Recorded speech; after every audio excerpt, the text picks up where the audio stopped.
पूर्व मुख्यमंत्री रघुवर दास ने झारखंड की नई शराब नीति पर सरकार को आड़े हाथों लिया है। उन्होंने कहा कि हेमंत सरकार ने खुद मान लिया कि हमारी 2008 की नीति ही सबसे बेहतर थी।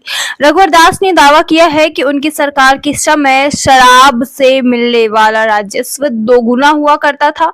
2018-19 में 1082 करोड़ से बढ़कर 2019-20 में 2009 करोड़ रुपए। उन्होंने कटाक्ष करते हुए कहा है कि हमारी नीति राज्य हित और जनहित में थी। आइए जानते हैं कि इस पर रघुवर दास ने क्या कहा है।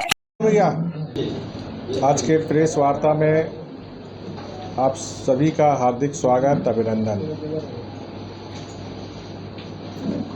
जैसा कि आप सबों को ज्ञात है, अभी हाल में ही नई शराब नीति झारखंड उत्पाद मदिरा की खुदरा बिक्री हेतु दुकानदारों की बंदोबस्ती एवं संचालन नियमावली 2025 कैबिनेट ने प्रस्ताव किया। अंततः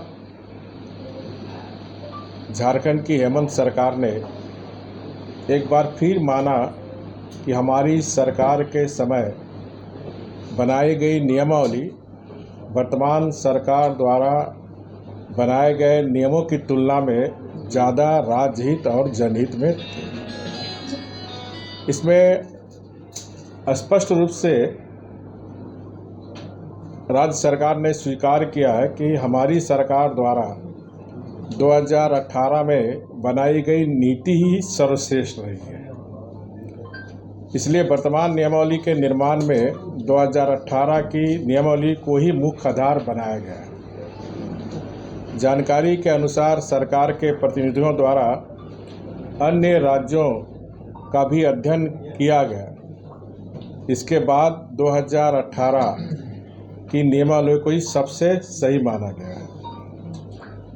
सरकार ने स्पष्ट माना कि 2018 में इस नियमावली के लागू होने के बाद राज्य सरकार का शराब से राजस्व की वृद्धि दोगुनी हो गई थी।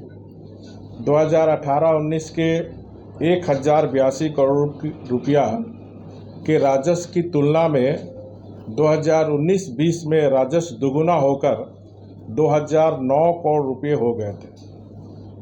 और हमारे समय राज्य सरकार द्वारा बनाई जाने वाली नियमावली झारखंड की जनहित और झारखंड के हित में थी।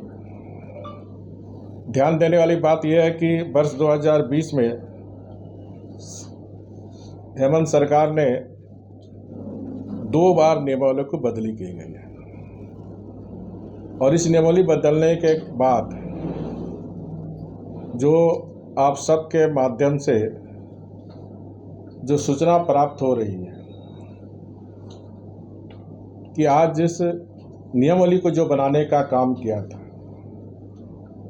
उस समय उत्पाद सचिव थे, मुख्यमंत्री के प्रधान सचिव थे, आज होटवार जेल में। और जैसा कि समाचार पत्र मीडिया के द्वारा ये जानकारी आ रही कि ये 100 करोड़ से भी ज़्यादा घोटाले के मामले हैं। लेकिन मेरा आरोप है ये 100 करोड़ नहीं, ये कम से कम 600-700 करोड़ रुपये का शराब नीति में घोटाला होने का काम हुआ।